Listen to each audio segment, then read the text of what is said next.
नमस्कार दोस्तों, उत्तर प्रदेश चुनाव को लेकर एबीपी न्यूज और सी वोटर का नया सर्वे सामने आ चुका है।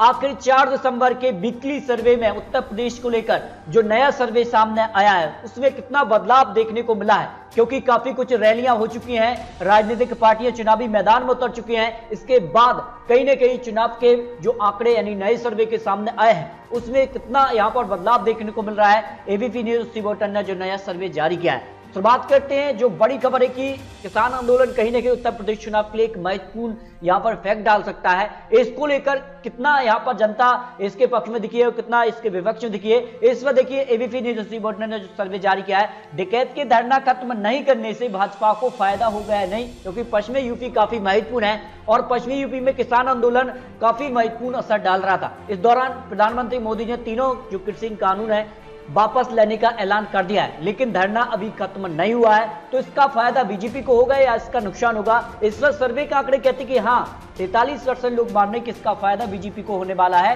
क्योंकि तीनों कृषि कानून वापस ले चुकी है सरकार। लेकिन डकैत जो है अभी भी धरना जारी रखी हुए हैं, वो एमएसपी की मांग कर रहे हैं, जबकि इसको लेकर 57% लोग मान रहे हैं कि इसका नुकसान बीजेपी को होने वाला है। इसके अलावा अगर बात करें तो अगला सवाल है कि सीएम के तौर पर योगी आदित्यनाथ के कामकाज को लोग कैसा देखते हैं। देखिए यहाँ कहने वाले हैं 41% लोग यहाँ पर सीएम के तौर पर यहाँ पर योगी आदित्यनाथ के काम को अच्छा तौर पर देख रहे हैं। औसतन आंकड़ा जो निकला है वो है 21%, लेकिन खराब कहने वाले भी करीब 38% हैं और ऐसे में खराब कहने वाले का आंकड़ा भी बढ़ जाता है, क्योंकि जिस कार का माहौल उत्तर प्रदेश चुनाव में देखने को मिल रहा है क्या आने वाले वक्त में होगा, काफी महत्वपूर्ण हो जाता है। लेकिन हाल ही में जो यहाँ पर घटना हुई है, यहाँ पर जो कह सकते हैं कि यहाँ पर जो परीक्षा थी वो यहाँ पर लीक हुई है पेपर, उसको लेकर जो सवाल था कि टीईटी परीक्षा के पेपर लीक से क्या चुनाव में भाजपा को नुकसान होगा, ये सी वोटर का सर्वे था। उसमें देखिए हाँ कहने वाले हैं 55% लोग कि हाँ इसका नुकसान बीजेपी को होगा, नहीं के तौर पर 45% लोग ये मान रहे हैं, क्योंकि कहीं ना कहीं इसका इफेक्ट चुनाव में देखने को मिल सकता है। अगला सवाल है कि आपको क्या लगता है कि कौन जीतेगा उत्तर प्रदेश चुनाव? इसको लेकर देखिए 47% लोग बीजेपी के पक्ष में नजर आ रहे हैं, समाजवादी पार्टी के पक्ष में 29%, बीएसपी को 9, कांग्रेस को 7, अन्य के खाते में 3 और त्रिसंघ को सरकार के तौर पर भी 3% लोग मान रहे हैं। यानी उत्तर प्रदेश चुनाव में बीजेपी का पलड़ा इस वक्त भारी नजर आ रहा है, जो वीकली सर्वे सामने आ रहा है। लेकिन आपको चारों यहाँ पर रीजन के आंकड़े देने वाले हैं, उसके बाद क्या कुछ होगा, क्या वोट शेयर के दम पर बीजेपी सरकार बनाएगी या फिर समाजवादी पार्टी जिस कार का ग्राफ बढ़ा रही है उसके बाद अंत में जिस कार के जो वोटर्स है वो अंत में भी फैसला लेते हैं। कई ऐसे वोटर्स हैं जो अंत में फैसला लेकर वोटिंग करते हैं, उसके बाद सारा कुछ मामला है वो बदल भी सकता है।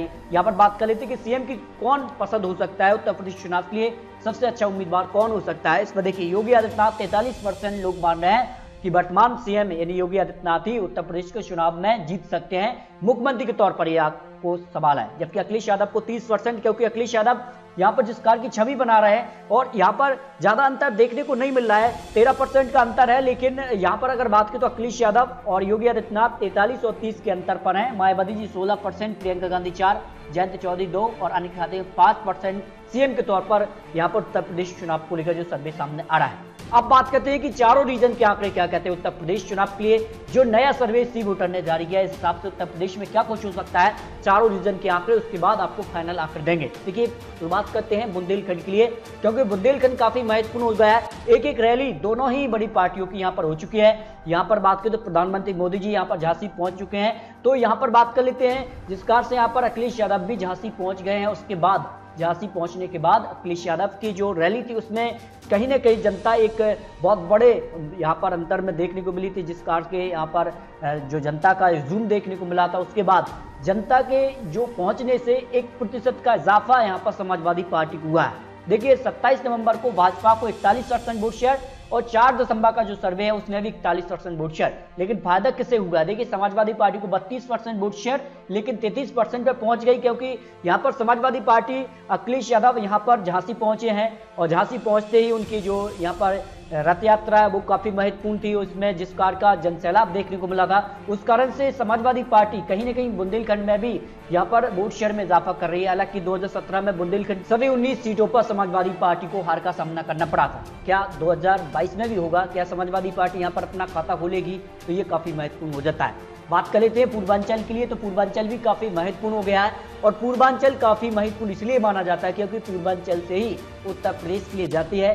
यहाँ पर रास्ता बनता है उत्तर प्रदेश के लिए काफी महत्वपूर्ण है। और बीजेपी कहीं ना कहीं एक मजबूत वोट बैंक मिला था 2017 चुनाव में, लेकिन अब जो नया सर्वे आ रहा है उसमें देखिए भाजपा को 39% वोट शेयर 27 नवंबर, लेकिन नया सर्वे यानी 4 दिसंबर को वोट शेयर में इजाफा हुआ है 40%, क्योंकि बीजेपी ने यहाँ पर जो है राजनीतिक तौर पर अपनी रणनीति के तहत काम करना शुरू कर दिया है। इस कारण बीजेपी का जो वोट शेयर है उसमें 1% का इजाफा हुआ है। भाई समाजवादी पार्टी भी पीछे नहीं है और समाजवादी पार्टी भी लगातार पूर्वांचल के इलाकों का दौरा कर रही है। इस कारण से समाजवादी पार्टी 35% के बदले अब 36% वोट शेयर पर पहुंच गई है।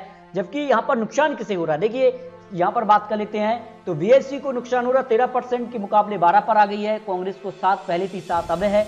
लेकिन अगर बात करें तो अन्य खाते में 6% वोट शेयर 27 नवंबर को और 5% वोट शेयर का नुकसान आज दिखाई दे रहा है, नहीं 4 दिसंबर के लिए। नहीं 1% का बीजेपी को भी फायदा हुआ है, समाजवादी पार्टी को भी 1% का इजाफा हुआ है। क्या समाजवादी पार्टी का जो वोट शेयर है वो आगे आने वाले वक्त में क्या बढ़ेगा और बीजेपी का वोट शेयर क्या वो घटेगा या फिर समान तौर पर देखेंगे तो फिर किसे फायदा होगा, ये काफी महत्वपूर्ण हो जाता है पूर्वांचल के लिए। अब बात करते हैं पश्चिमी यूपी में किसे कितना वोट शेयर एक हफ्ते में कितना लोगों में यहाँ पर जो है देखने को मिला है, क्योंकि काफी हलचल उत्तर प्रदेश चुनाव के लिए पश्चिमी यूपी में मानी गई है, इस कारण काफी हलचल है। और ऐसे में अगर बात करें तो सारा जो मामला है वो फिलहाल थमा हुआ नजर आ रहा है। जो 27 नवंबर का सर्वे और 4 दिसंबर का जो सर्वे है उसमें अगर बात करें तो बीजेपी और समाजवादी पार्टी का वोट शेयर लगभग बराबर दिखाई दे रहा है, लेकिन बीजेपी के वोट शेयर में 1% का इजाफा हुआ है, क्योंकि जिस कारण से तीनों कृषि कानून वापस लिए गए हैं उसके बाद कुछ किसान जो हैं वो घर जाने का फैसला ले चुके हैं। वो जाने के यहाँ पर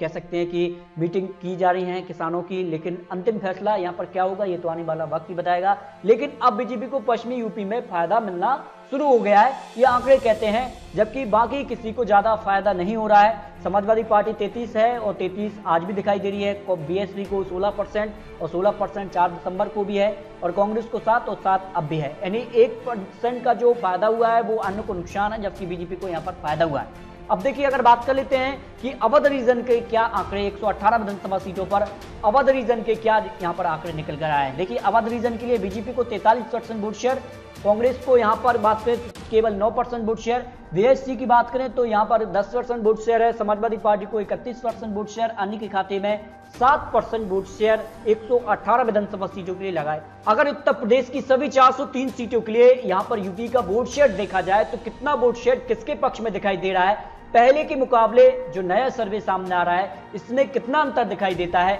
अगर बीजेपी को फायदा हुआ है या नुकसान हुआ है। देखिए आप देखिए क्योंकि काफी कुछ हलचल है उत्तर प्रदेश चुनाव के लिए और बीजेपी की तरफ से तो बड़े बड़े दिग्गज नेता अब चुनावी मैदान में उतर गए हैं। अमित शाह जी भी यहाँ पर पश्चिमी यूपी से शुरुआत कर चुके हैं, प्रधानमंत्री मोदी जी हो, जेपी नड्डा जी हो या फिर कुछ बड़े दिग्गज नेता उत्तर प्रदेश चुनाव के लिए बीजेपी की तरफ से चुनावी मैदान में असर भी देखने को मिला। देखिए 20 नवंबर को बीजेपी का वोट शेयर 40% था और 27 नवंबर को करीब 40%, लेकिन अब 4 दिसंबर को 41% वोट शेयर पर बीजेपी का वोट शेयर दिखाई दे रहा है। समाजवादी पार्टी की तरफ से भी समाजवादी पार्टी ने यहाँ पर जो रथ यात्रा निकाली इसका भी फायदा इनको मिल रहा है। जो 20 नवंबर को 32% वोट शेयर, 27 नवंबर को 33% वोट शेयर, लेकिन 4 दिसंबर को 34% वोट शेयर, यानी लगातार समाजवादी पार्टी के वोट शेयर में इजाफा हो रहा है। क्या आने वाले वक्त में भी इस वोट शेयर में इजाफा होगा ये तो आने वाला वक्त ही बताएगा, लेकिन बीएसपी को ज्यादा फायदा नहीं हो रहा है लेकिन नुकसान हो रहा है। पहले का वोट शेयर में और आज के वोट शेयर में करीब 2% की गिरावट देखने को मिली है। कांग्रेस को यहां पर 1% वोट शेयर के इजाफा हो रहा है, लेकिन अन्य को यहां पर बात करें तो अन्य के खाते में 2% का गिरावट देखने को मिली है। यानी उत्तर प्रदेश चुनाव के लिए जो एबीपी न्यूज और सी वोटर ने नया सर्वे जारी किया है, यानी यहां पर अगर बात करें तो कांग्रेस को ज्यादा फायदा नहीं हो रहा है, लेकिन बीजेपी को 1% का फायदा, समाजवादी पार्टी के लगातार ग्राफ यहां पर बढ़ता नजर आ रहा है। अगर इस वोट शेयर को कन्वर्ट सीटों में किया जाए तो कितना अंतर दिखाई देता है। हालांकि आपको बता दें कि यहां पर जो सर्वे नवंबर का है इसमें 5 से 10 प्लस सीटें या माइनस हो सकती हैं, तो बीजेपी को 213 से 221 विधानसभा सीटों पर बीजेपी है। यानी अगर बात करें तो जिसका से 1% का इजाफा बीजेपी को हुआ है तो आप मान सकते हैं करीब 215 से करीब 225 सीटों तक बीजेपी जा रही है। लेकिन समाजवादी पार्टी के वोट शेयर में लगातार इजाफा हो रहा है। समाजवादी पार्टी अब 152 से 160 है, लेकिन अब इसमें आप कुछ सीटें प्लस कर सकते हैं। 160 से 170 तक अब समाजवादी पार्टी उत्तर प्रदेश चुनाव में पहुंच रही है। लेकिन नुकसान किसे हो रहा है? बीएसपी को अब कहीं ना कहीं 16 से 20 जो सीटें दिखाई दे रही हैं उसमें भी गिरावट देखने को मिल सकती है। जो सर्वे है, कांग्रेस को भी यहाँ पर ज्यादा फायदा नहीं हो रहा है। 6 से 10 सीटों पर ही कांग्रेस, अन्य के खाते में भी यहाँ पर 2 से 6 सीटों पर आ सकता है। उत्तर प्रदेश चुनाव में फिलहाल बीजेपी अपनी सरकार बनाती नजर आ रही है, लेकिन आने वाले वक्त में क्या कुछ होता है, जिस कार से यहाँ पर वोट शेयर में इजाफा हो रहा है समाजवादी पार्टी और बीजेपी को, तो क्या आने वाले वक्त में ये वोट शेयर जो है वो बराबर स्थिति में आएगा या फिर बीजेपी का वोट शेयर घटेगा और समाजवादी पार्टी का वोट शेयर बढ़ेगा, ये तो आने वाला वक्त ही बताएगा। लेकिन दोस्तों, आपको क्या लगता है? अपनी राय कमेंट बॉक्स में जरूर रखिए। आखिर उत्तर प्रदेश की सभी 403 सीटों में से किसे कितनी सीटें मिल सकती हैं और किसकी बनने वाली सरकार 2022 में, इस पर अपनी राय रखिए। मिलते हैं दोस्तों और सटीक महत्वपूर्ण जानकारी के साथ, तब तक के लिए जय हिंद, जय भारत।